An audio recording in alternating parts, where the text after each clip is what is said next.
Well, hello everybody. I am wondering if I am live. I hope so.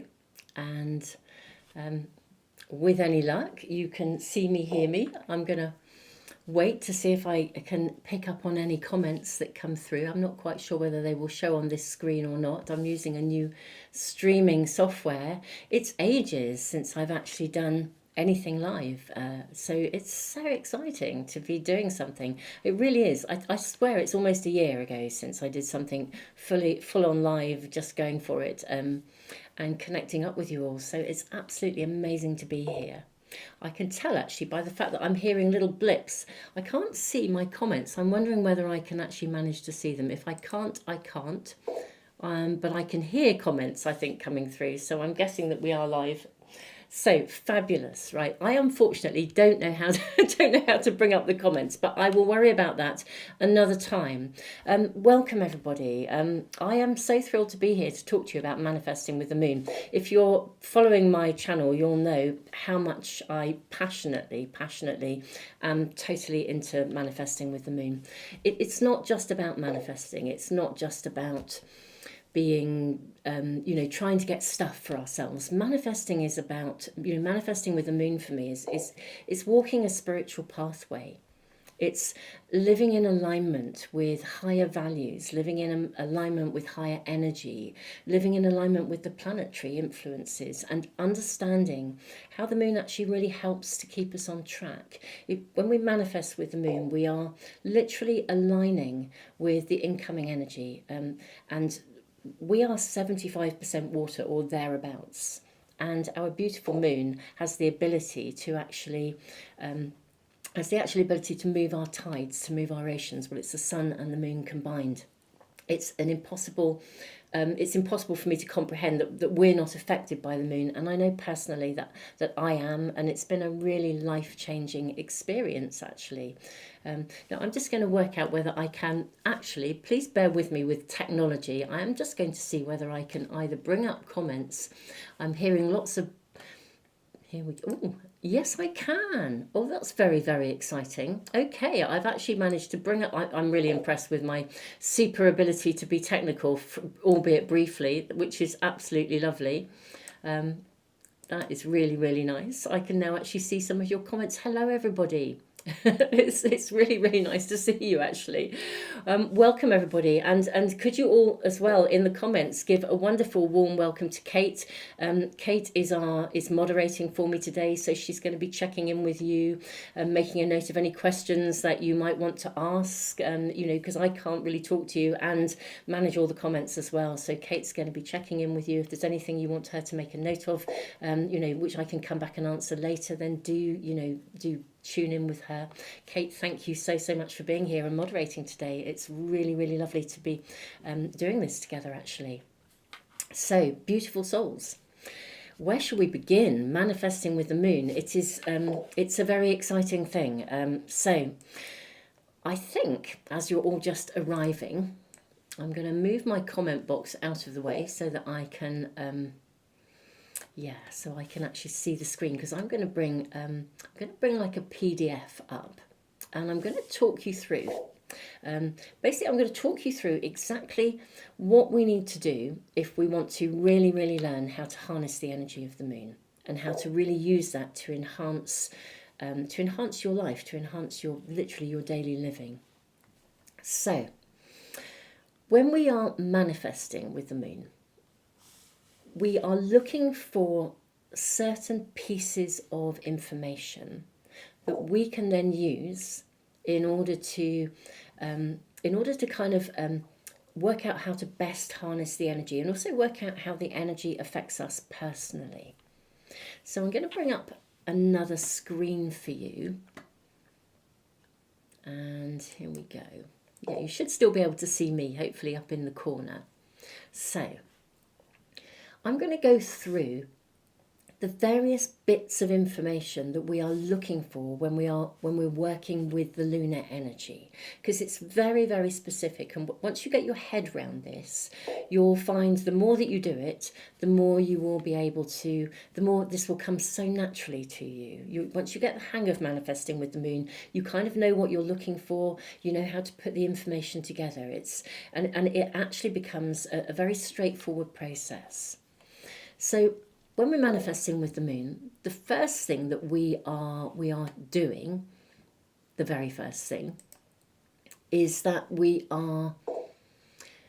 looking at, let me bring up the first piece of information for you.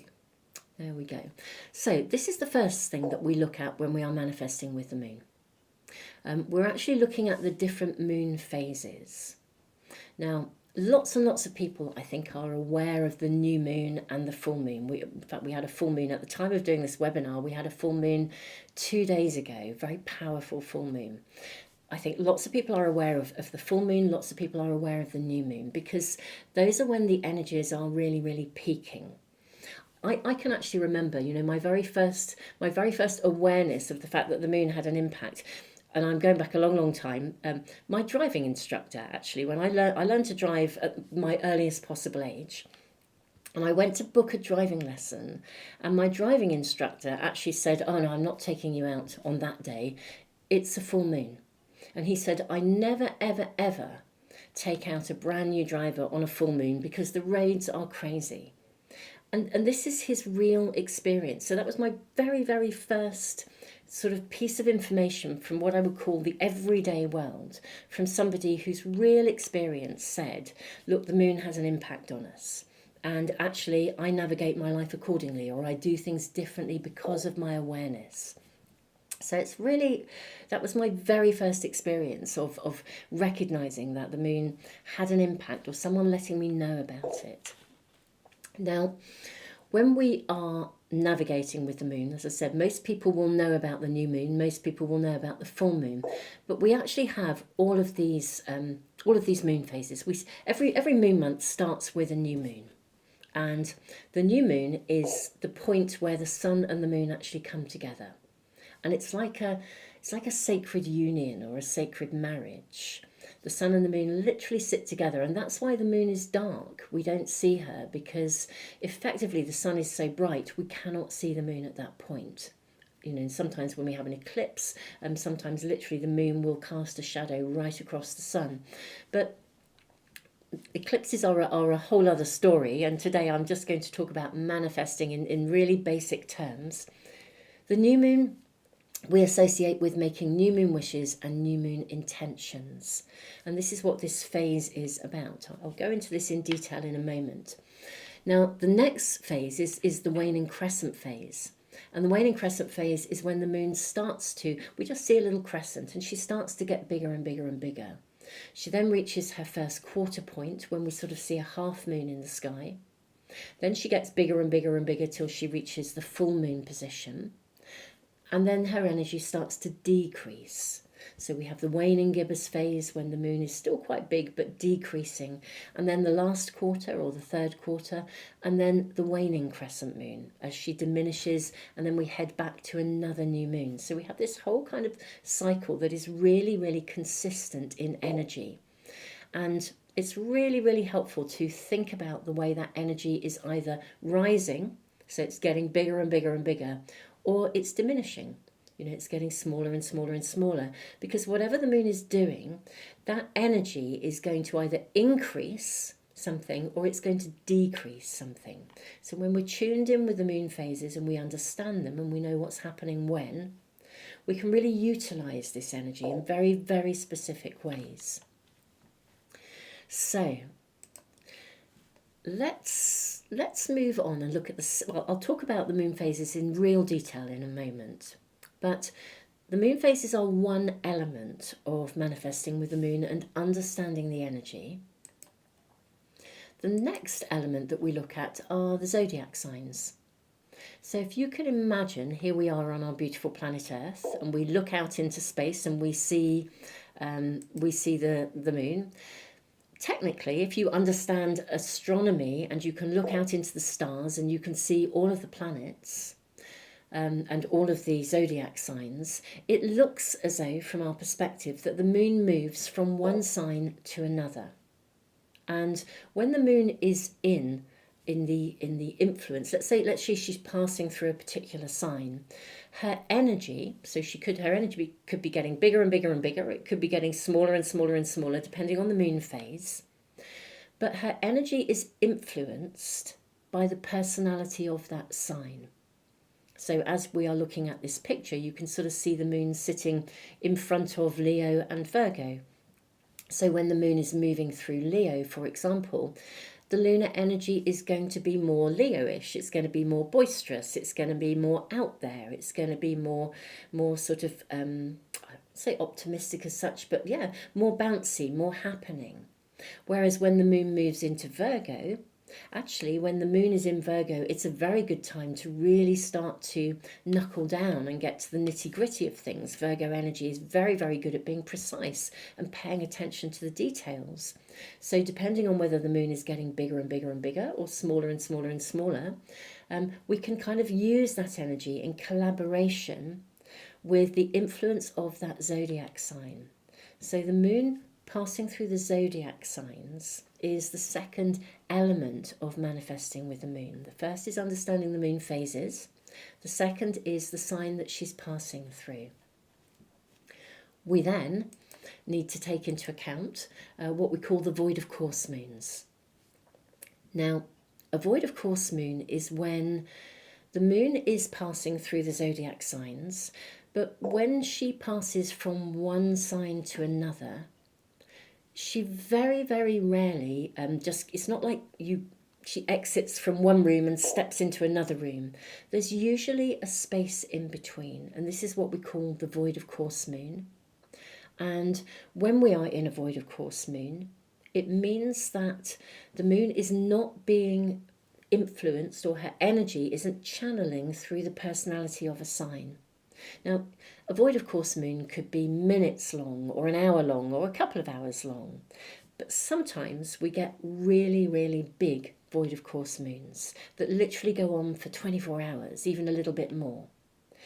And it's really valuable, if you are manifesting with the moon, to learn how this actually impacts on you. In my experience, a void of course moon, if it's relatively fleeting, it's not too noticeable. But if it's a real biggie, it really, really has an impact. If say there's a 24-hour period, because if everything is going really, really well in your world, and let's say the moon is in one of her phases where she's getting bigger and bigger and bigger, it's quite freeing, it's quite liberating. If you want to sort of get on board and make things happen, there's no restriction around it. That energy is more free-flowing. But if the stuff in your world is really, really hectic, really, really busy, and you desperately just want to put down an anchor and stay put and for nothing else to happen, the void of course moon can sometimes leave you feeling really unanchored and out at sea because there's not a lot of structure to the energy, or there's less structure. Well, that's certainly the way that it seems to influence me. So I'm very conscious of long void of course moon periods, because depending on what is going on in my world, I might need to really double up on my self-care. I might need to make sure that I consciously slow down and put down an anchor point, really meditate, really drop into stillness, because I don't want to feel all over the place. On the other hand, if stuff is going on in my world and I want it to speed up, depending on where the moon is, what sign she's moving from, and also whether she's getting bigger and bigger and bigger or smaller and smaller and smaller, depending on the phase, it could really, really pay me to get going and really, I could feel very liberated and able to move things forwards. So it's a very useful element of manifesting with the moon to understand what's happening with the void of course moons. And I actually do an update monthly here on YouTube where I give you any details of really long ones, which I think is really helpful. And I do, if you're on one of my email lists, I've taken to sending out monthly an email with the void of course moons on them, any big ones, any real biggies that you might want to know about. I've been sending out those by email. So if that's of interest to you, you might want to jump on my email list, because it's a really fascinating thing to watch those big void of course moons and notice how they affect you personally, and start to use that energy to your very best effect, whether it is literally embarking on a lot of TLC and steadiness, or whether it's really going for it. Now, the next element that we look at when we are manifesting with the moon is to do with the other planets. Now, I think anyone that's interested in astrology, and I would imagine quite a lot of you are interested in astrology if you're watching something like this, you'll know that when we think about astrology, we are looking at the way the planets connect with one another. Now, technically, it takes 29.5 days or thereabouts for the moon to circle the Earth. So one moon month, from new moon right through to another new moon, is approximately 29.5 days. And that means as she is circling the Earth, she's passing the influence of all of the planetary bodies and their incoming energy. Now, in astrology, we're looking at the overall astrological influences. We look at the energy of the planets. Now, if you think about it, as the moon moves through and around the Earth, she's our satellite, her energy is then linking in with those planets when she passes them, just as her energy is channeled through the influence of a zodiac sign.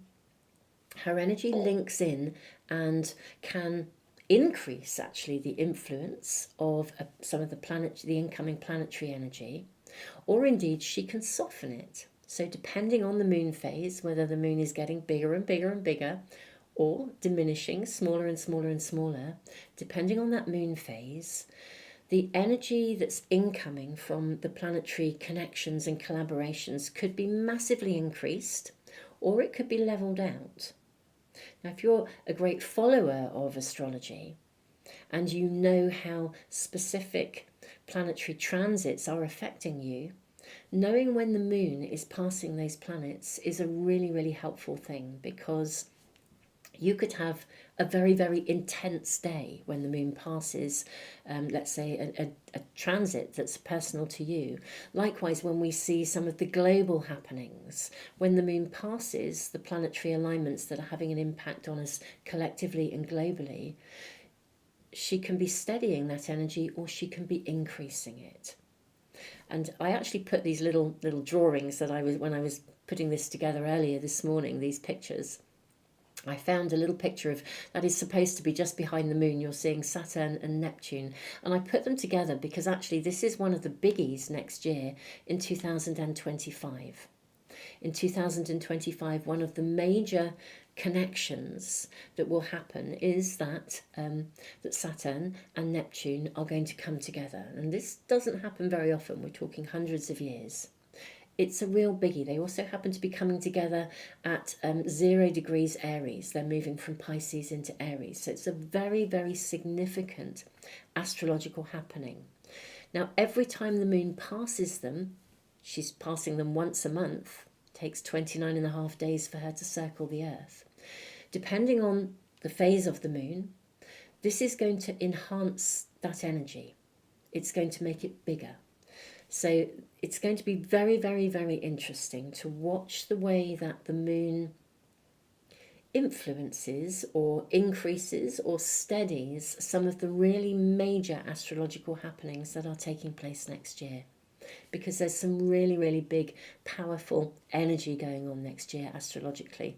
I'm sure most of you will have tuned in with astrologers and be conscious and aware of that.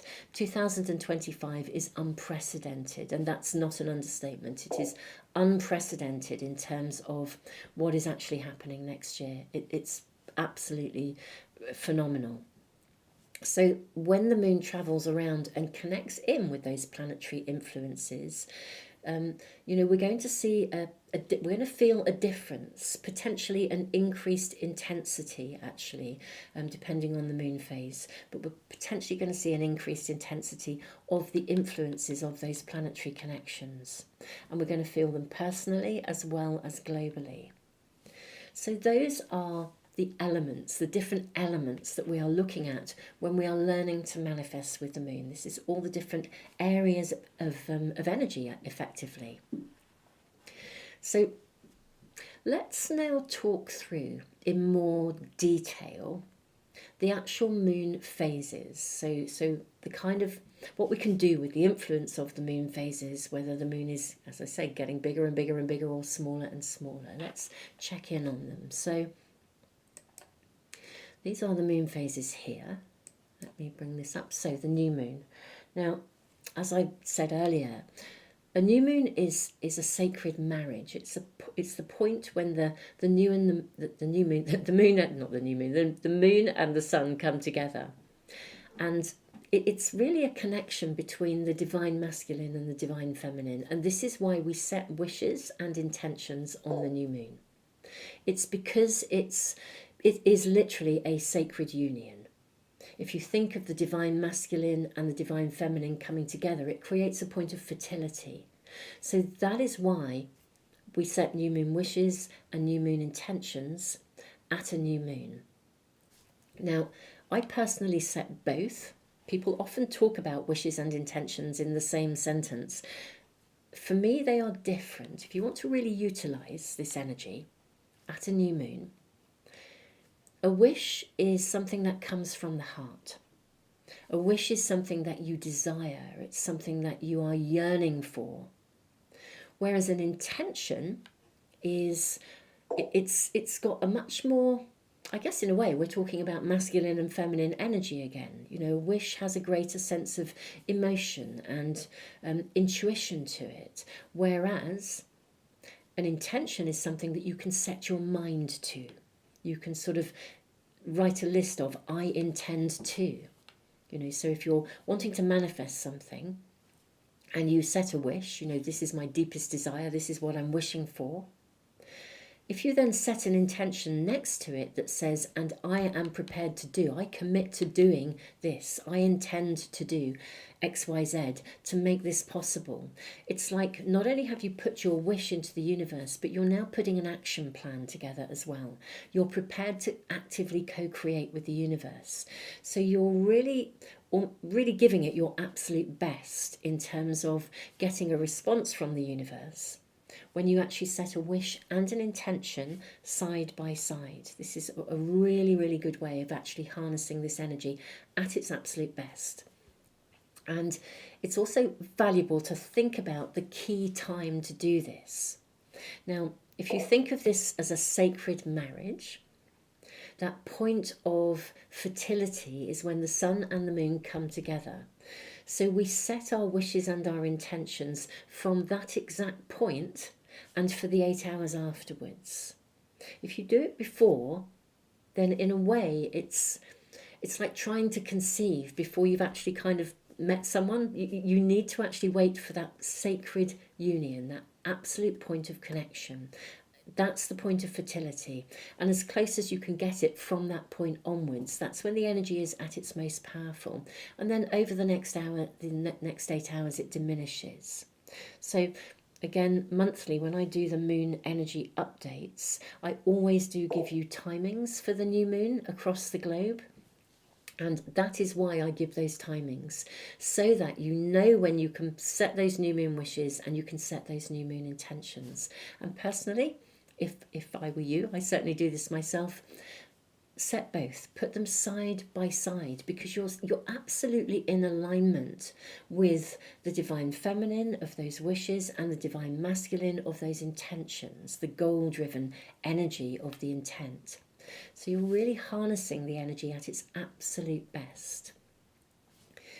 Now, we then move to the next moon phase, which is the waxing crescent. So when the moon is waxing, she's getting bigger.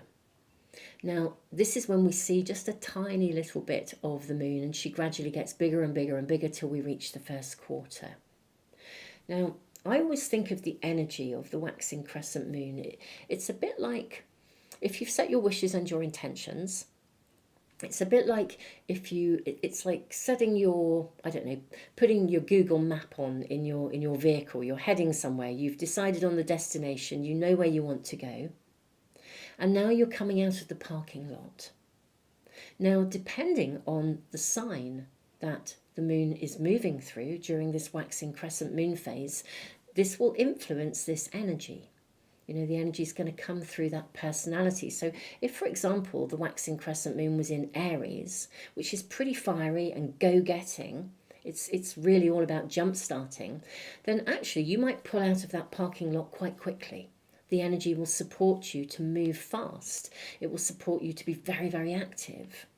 Whereas if the waxing crescent moon is in Cancer, actually you might want to take it a little more steady. Trying to push something through might not be appropriate. If the moon's energy is coming through Cancer, you might want to kind of intuitively feel your way through. So depending on the sign that the moon is in, and we're then looking at the nature of the energy of the moon phase in connection with the zodiac sign that she's passing through, and keeping an eye on those void of course periods, and of course keeping an eye on any planetary connections as well. So this is the time when the moon is, we're kind of jump starting, we're getting going, and how we do that, whether it's a fast acceleration or a more steady one or a more intuitive one, will really help us to understand the signs that the moon is moving through during this phase. We then get to the first quarter, and this is where the sun and the moon are now at a 90-degree angle to one another. And the first quarter energy it sort of happens on one day. It's not a phase that lasts for several days. It's one single day. And I always find with the first quarter energy, it reminds me of, I'm sure most of you following me on my channel will be into tarot readings. For those of you that are familiar with the layout of the Celtic cross, when we draw the significator card in a Celtic cross, we then draw a crossing card beneath it, and that crossing card indicates what we need to sort of step up into or step over, what we're needing to see to be able to move forwards. And this is exactly the same kind of energy as the first quarter moon. We are shown what we need to see in order to move forwards, and it's very often in our external circumstances. The first quarter tends to be what's going on around us, whereas the last quarter is a more internally reflective energy. So because the moon is sort of getting out there, she's getting bigger and bigger, we can really expect on this day to potentially see things that we are needing to attend to. So this is not necessarily the best day to plough ahead. It's usually a really good day to take time to evaluate. You know, book in some stillness breaks with yourself. Book in some, I always call it, I have a sight meeting with myself when I really look at what's going on. I really evaluate, I check things out. That's what the first quarter's about. And then with that wonderful information, because you've evaluated, you've reflected, you've reviewed, and you've had a really good look at what's going on around you, the landscape around you, you're then ready to move into the waxing gibbous moon phase, where the moon is really powering up. Now for me, so this is from the first quarter up to the point of the full moon. The waxing gibbous phase is often a time that people feel the energy really intensely. The moon gets bigger and bigger and bigger, things gather momentum, and that can be amazing if you're on a roll and everything is working swimmingly well. But actually, if you've got some really big stuff going on in your world, it can feel very emotionally intense. Again, if you're aware of those void of course moons, it's really helpful if there's a long one and you know what's going on. It can just help you to really navigate from that position of self-care. Really valuable to know. And also, again, knowing the sign that the moon is moving through will really, really help you to know whether you're going to be experiencing big emotions or you might be experiencing sort of stuff. Let's say the moon is moving through Leo in the waxing gibbous moon phase. It might be quite exuberant kind of energy, and it's being fueled by the moon. The moon's energy is getting bigger and bigger. Whereas if the moon is in Scorpio, for example, deep dark Scorpio, you might actually find you're doing a deep dive emotionally and stuff is being uncovered and brought to the surface. So understanding where the moon is, the signs she's coming through, and recognizing this increase in energy is really, really valuable. And there's no stopping it. That's what I would say in my experience of the waxing gibbous moon. I always feel it's like an aeroplane taking off. You know, when they take off and it's full throttle and the energy's there, and you've got to have full throttle because the aeroplane is not going to get off the ground otherwise. You know, you've pulled out of that parking lot and now you are taking off. And that's the energy here. It can be softened depending on the sign she's moving through, but it really can feel like it is quickening, speeding up, blowing things up. So depending on what's happening in your world, this can be utterly amazing or it can be challenging at times. So really helpful, because with that awareness, you can make very conscious decisions about how you navigate, really conscious decisions about how you handle this moon phase. Now, we then move to the full moon, which most people will have a connection with. When the moon is at her fullest, things are illuminated. Now, that can be amazing, or it can be challenging, depending on what's illuminated and what's going on. But the purpose, if you think of the energy of the full moon, well, in fact, if you think of the energy of the moon always as bringing us a benefit, think of that higher vibrational perspective. A full moon is here to help us to notice what is working for us and to commit even more to continuing. That's certainly how it works in manifesting with the moon. Alternatively, the moon is also here to show us what isn't working. And so if something is being shown to you that isn't really working for you, the full moon is also an amazing time to release. The point at which the moon reaches her fullest, there's literally a kind of a break in the energy. And the more you follow the moon, you guys are very intuitive, I know, the more you follow the moon, the more you will tune in and you'll notice that pivotal moment when the moon reaches her fullest. It's almost as though there's this massive build-up and you're breathing in and in and in and in, a bit like expanding like a balloon. Your lungs are expanding like a balloon, and at this absolute point of being full, you can breathe out, you can let go, you can release. It's a point when the tension eases that we often feel with a full moon. So knowing the exact timing of a full moon is really helpful. It's incredibly helpful if you are going through anything difficult in your life, or you're facing any challenges, or you are seeking illumination in order to move something forwards. Because that breathing out point is the point when you can release something, you can let go, you can stand still and drop into stillness and just get yourself centered and see what is being illuminated rather than being caught up in the energy. So the higher purpose of a full moon always to show us what is working and also what is not, and that enables us to stand and move forwards from a position of conscious free will and choice. And depending on the zodiac sign that the moon is in, that's going to have an influence. If the full moon is in Sagittarius, it's going to feel boisterous, big, optimistic. It's going to be, but wanting truth and justice. We've just had a full moon in Gemini, interestingly enough. A Gemini moon will show you every side of the story. You'll be able to see both sides of a story, really. You'll be able to see all sides from all perspectives. Really, really heightened levels of communication with a Gemini full moon. So depending on the sign, the moon will bring that additional influence, the full moon. So I would also add, emotions do tend to run high. I mean, it's probably a given, and I'm sure most of you are fully aware of that. This is actually why in days gone by, lunatic asylums were called lunatic asylums, because at the point of the full moon, it was recognised that people, kind of can go a little bit crazy. The energy is powerful and it's strong. Knowing what's happening with the moon puts you in your driving seat.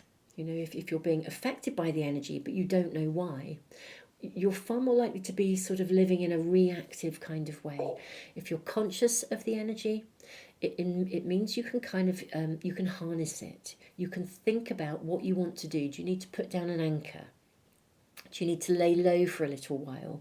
Do you need to sit back and observe and not react? Or indeed, do you want to harness that energy and really, really go for it and open yourself to receive guidance, because there's a ton of stuff you want to know to move forwards. Always the ways of the moon are there for us to understand, so that we utilize the energy in a very, very personal way. Now, the next phase of the moon. The next phase is the waning gibbous phase. Now, when the moon is getting smaller, when she's getting bigger, it's the waxing moon. When she's getting smaller, it's the waning moon. Now, the waning gibbous moon, I always, for me, feel a bit like it's like that aeroplane is now off the ground and we're coasting. You know, you get to your whatever your altitude. I think that's what they call it. You get to your altitude and you're coasting. This, for me, is the point where we can ease off the throttle, and this, for me, is usually a pretty productive time. Sometimes it's okay just to ease off and not be so productive, but it feels like it's steady. You know, we've had that build up to the full moon. So depending on the sign that the moon is passing through, for me, this is a moon phase that I tend to look forward to in terms of steady, consistent progress. If I'm conscious about it and I think about the energy of and the influence of the zodiac signs that the moon is moving through during this phase, I will really use that energy to my greatest advantage. You know, I mentioned earlier, you know, the energy of Virgo is so good at paying attention to the detail. If the moon passes through Virgo during this phase, I'm really going to knuckle down. I mean, if I'm writing something, I'll put my bum on the seat and I'll get to it. And I will find it easier to do that because the energy is really perfect for that. So it really depends on the energy and the sign that the moon is moving through. Always be conscious of these different elements. We then move to the last quarter. Now, I've just seen a comment asking for me to speak up a bit. I'll see if I can move my microphone a little bit nearer. I hope that's okay. So last quarter, the last quarter moon, when I spoke about the first quarter moon is, it's a point of review. The quarter moons are always a point of review. But with the first quarter moon, it tends to be our external circumstances. With the last quarter moon, it's much more internal. We're talking about an internal space of reflection. We are wanting to kind of internalize, you know, is there anything about us that might be in our way of moving forwards? Sometimes at the last quarter moon, you will find that events naturally happen to kind of turn you inwards. They turn your gaze inwards and you begin to really, you know, review and evaluate. It's very, very empowering, actually, because if we think that change starts with us, then when we are working with the last quarter moon, we really can sort of stop and take a breather. We can look internally if there are any elements of limiting beliefs or anything going on that's getting in the way. So I also think with the last quarter moon, the energy kind of invites us to walk our talk. It asks us to step up. So part of the review is to really recognize, you know, are you really living in alignment with everything that you want to see and be in the world? This is very much the energy. It's a much more reflective energy, or an internally or personally reflective energy, actually, than the first quarter. And this is really, really helpful for us because the energy of the moon is now diminishing. She's going to move now into her waning crescent moon phase and get smaller and smaller and smaller before we then get to the new moon, which is a whole new cycle starting again.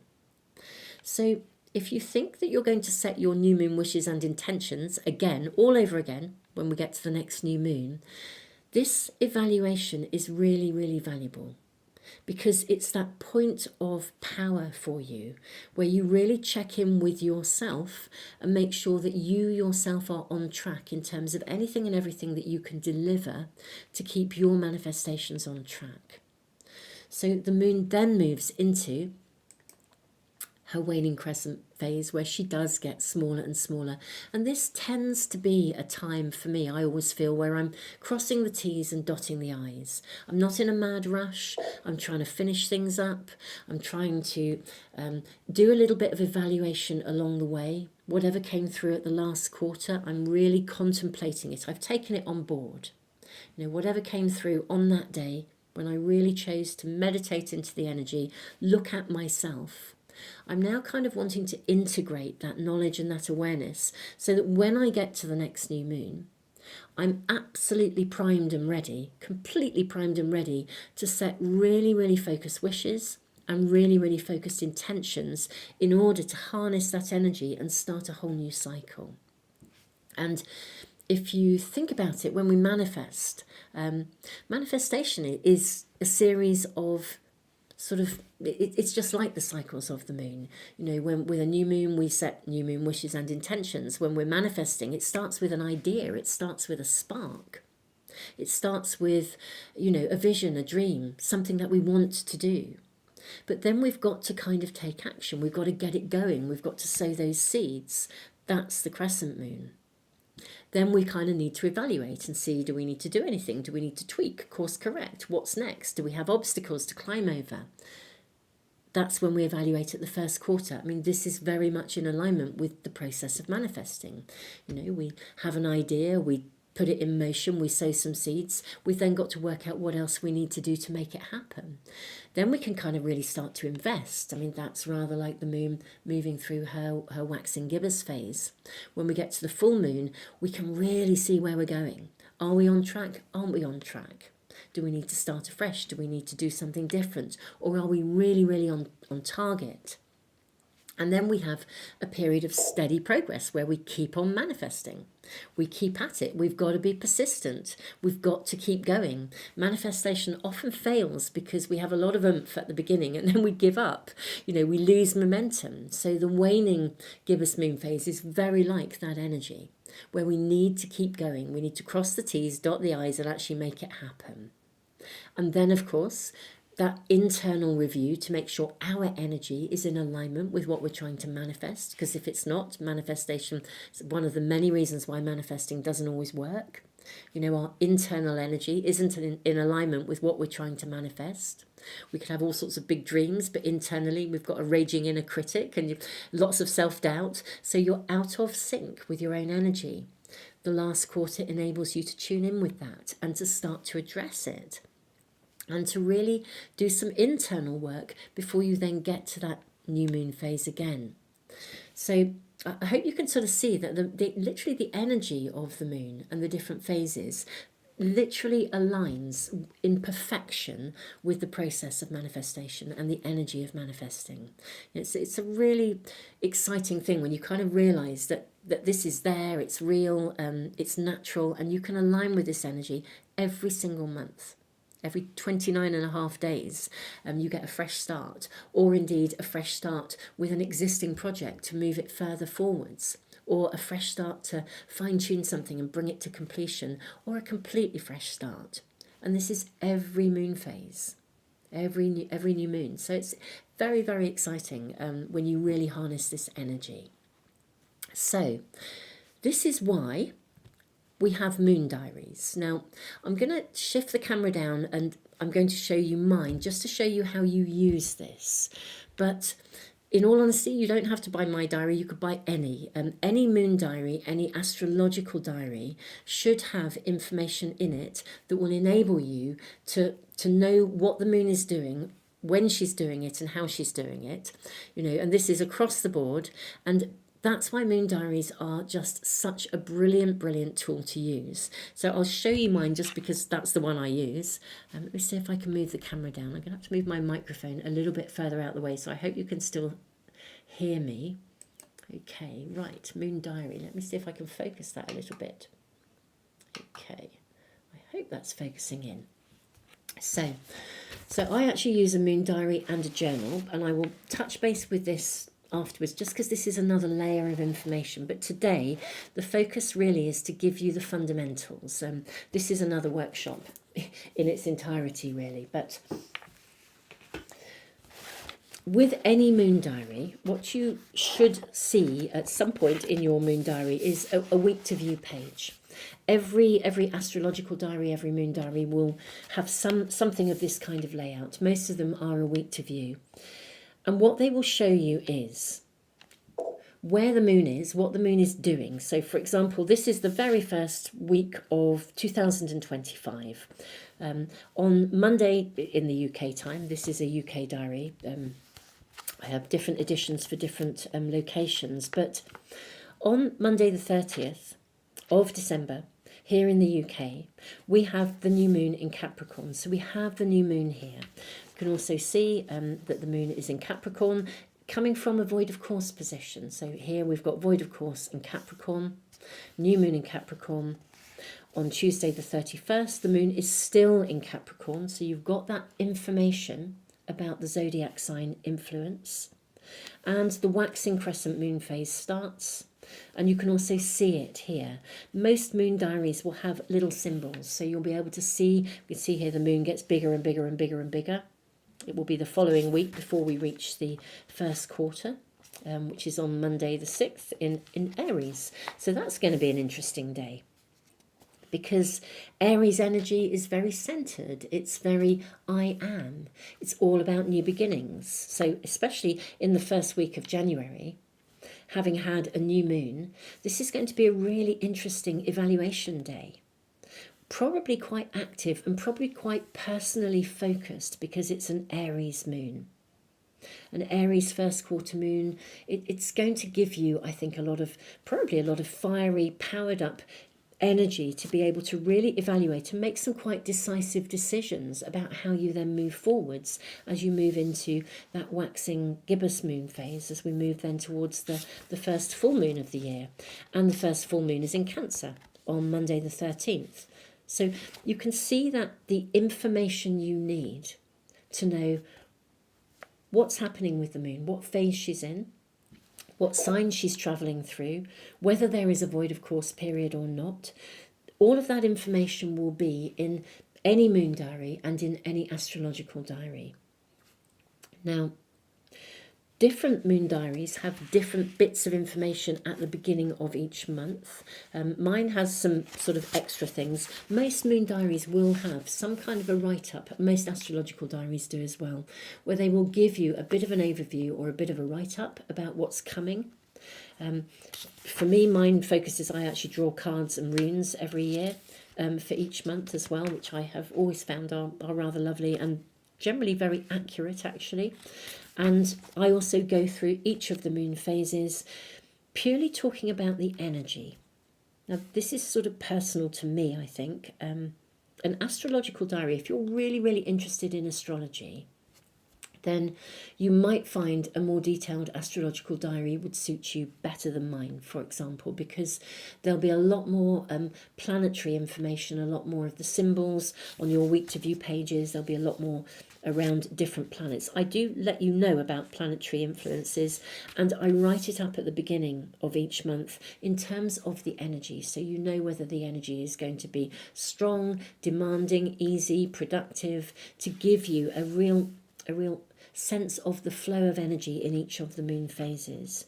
But if you're very keen on astrology and you kind of know what you're doing, you might want extra information. You might find an astrological diary gives you more of that. But that is why we use diaries like this, because literally you open the page that you're on and you're going to find exactly that information at your fingertips.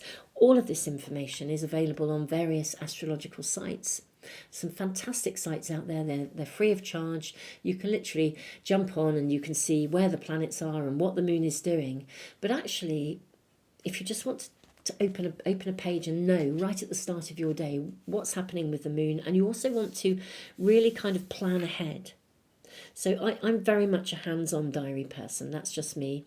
I'm not a digital diary person yet, although I'm kind of quite keen to create a digital moon diary. I think that's a really valuable thing to do. But I like having a written diary. I like to plan ahead. I like to see what I'm doing when. I like to book things in.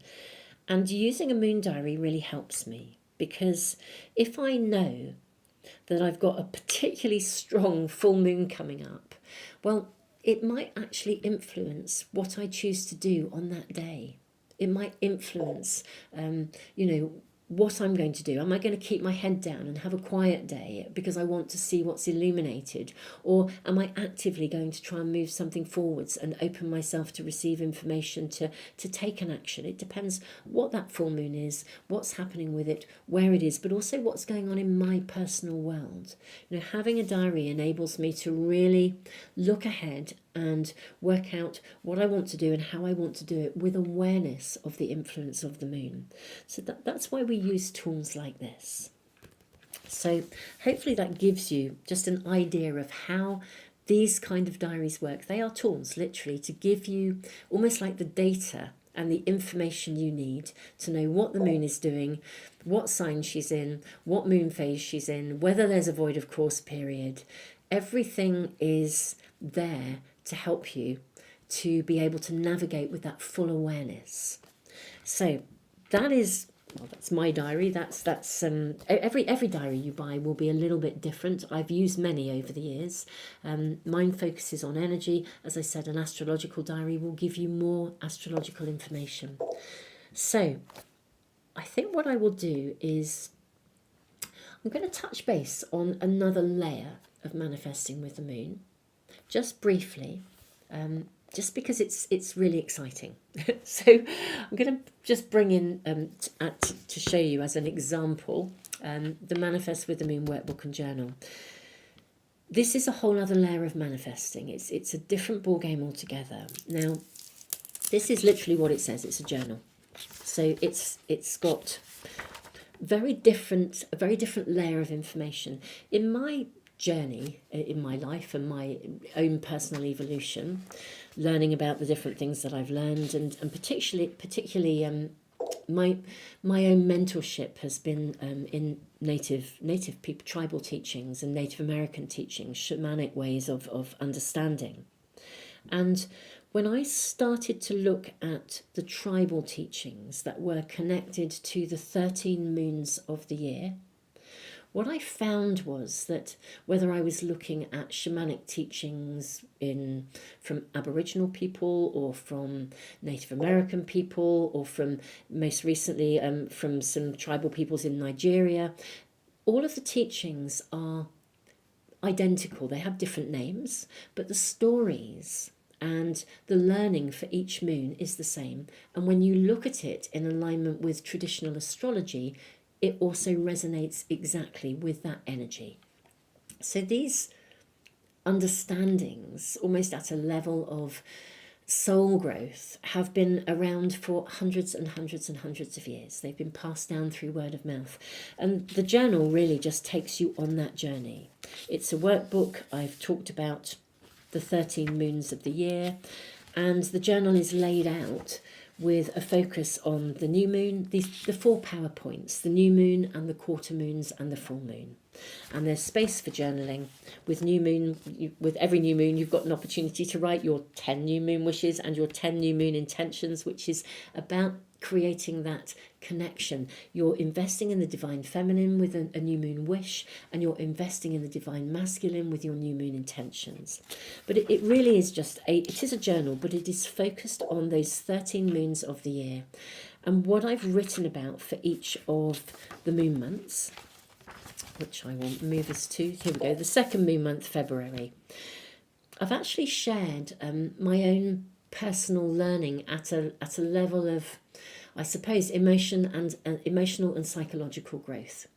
My own learning from the tribal traditions, and how everything kind of slotted into place when I understood those core teachings that come with the energy of each moon month.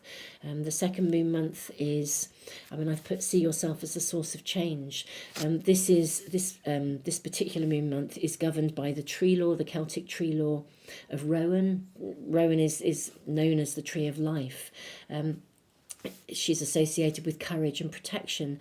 In Native American traditions, the clan moon mother is a wisdom keeper. So I've kind of written about all these things and how my own understanding of those tribal teachings just kind of it's not even manifesting with the moon, it's living in alignment with the natural world to a whole new level. So that's why I created this book. It's a different thing altogether. The diary will give you the information you need, and indeed any diary, whether it's mine or someone else's. A diary will give you what you need to be able to have the tools to know what the moon is doing, when she's doing it.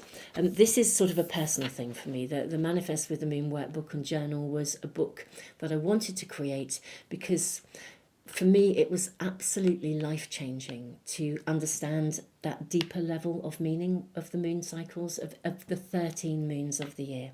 It really, really was. And I just wanted to share that. So it's a different layer of working. People often ask me what the difference is. I'm just going to bring myself back up onto the screen, actually. Shift the camera. Hello again. So that's what the journal is about, or the workbook journal. And people often say, which is what and what should I buy? And they're very different tools. But the diary, like any diary, as I said, you don't have to buy mine, you could buy any diary. A moon diary will give you the information you need to know what is happening, when it's happening, what sign the moon is in, what phase she's in.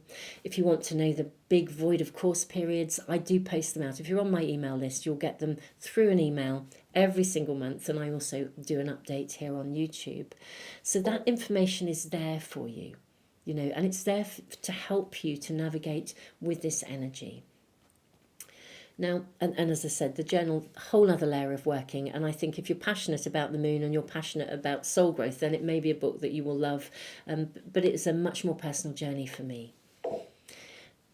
Now, before we kind of start to wrap up, we're heading for sort of an hour of being here.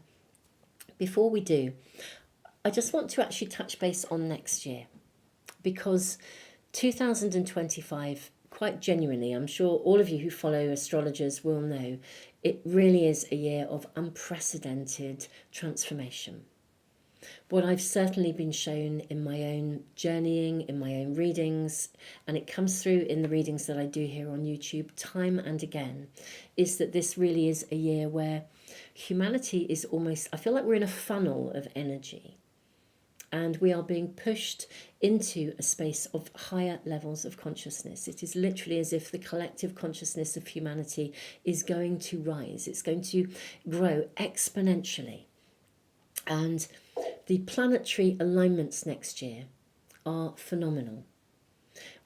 When we moved into 2020 and we hit COVID and lockdown and all the things that happened, astrologers knew for years and years and years that 2020 was going to be a biggie, because we knew that Pluto and Saturn were coming together, and we knew that that was going to have a massive impact globally.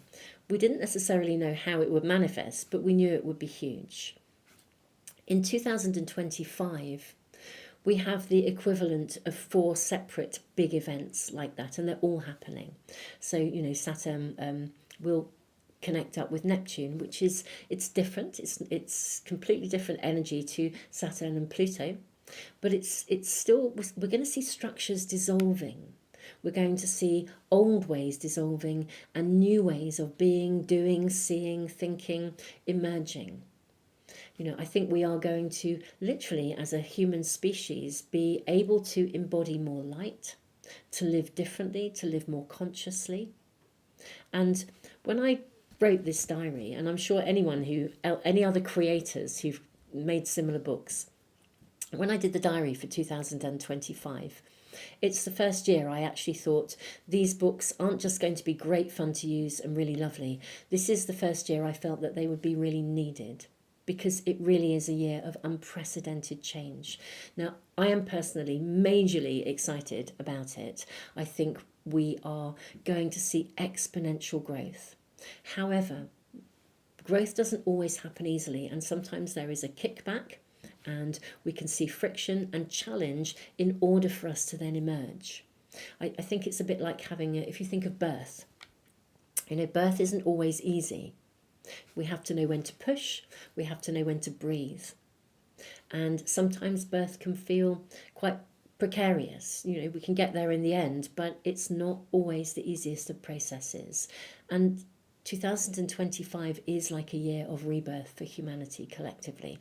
We have this really big things happening. So, beautiful souls, I want to say, navigate consciously. Really, really take your time next year. If you feel like the energy is getting too intense, take a stillness break. Really lean into your meditation practice. Get still, have regular breaks with yourself, regular check-ins with yourself. Tune into nature. Go outside, look up. Just try and find a balance and an equilibrium, especially if the world around you is hectic. Because even if you're navigating consciously, there will be people around you who may not be. And we are all at different ages and stages of our own personal growth and our own evolution. So look after yourselves, navigate well, and, you know, check in monthly. I do a moon month energy update, and if that is helpful to you, check in with it. You know, use tools like this. Check in with the overall flow of energy. There's a ton of amazing astrologers out there. There are lots and lots and lots of resources. You know, readings here as well, and readings across YouTube. There are some brilliant readers here. There are so many tools and many things that you can access if things seem to either heat up or just feel like they're happening very, very fast. Rather like a fast birth. You know, you might think you've got, you know, you're going to take several hours and suddenly whoosh, it's all happening. This is the kind of energy. It all feels, I think it will at times be very, very fast paced, very, very fast moving. And the more that you do in a conscious way, the more steady you are, the more you are going to handle this with ease. You're going to flow through it. The more open you are to receiving. Think of those full moons not as a time of intensity, but as a time of illumination. Wherever possible, plan a full moon day, not to be out there, but to be still. Ask for guidance. The full moon will show you what you need when you need it, really. It's not always I always think the universe gives us what we need rather than what we want. But nevertheless, the moon really enhances this. So, beautiful souls, I think that's probably everything that I need to be sharing with you today. I really hope this has been useful and given you the fundamentals of how to manifest with the moon, those different components, and the ability to kind of take that forward. And if this is something you have enjoyed, let us know. The recording, I'll put this back up on, it usually goes into the YouTube membership area, but I'll leave it up for a while on the main YouTube channel. Navigate well, beautiful souls. This is an amazing community. I am blown away actually by when I look at the comments on the readings and I listen to the way you are navigating life. You are a remarkable and amazing group of people. It's genuinely a privilege and an honour to be connected with you all. Next year is going to be exponential. So I am looking forward to journeying through next year with you, actually, in no uncertain terms. I think we can literally hold light collectively and we can make a real difference in the world simply by navigating with conscious awareness and taking full ownership of our own empowerment through conscious awareness. And that is what manifesting with the moon will give you. So, beautiful souls, I'm going to sign off. Thank you so much, all of you who were able to be here today. It's been an absolute joy to talk to you about the moon. Tons and tons of love, and I look forward to seeing you for some other readings or some more moon energy updates really, really soon.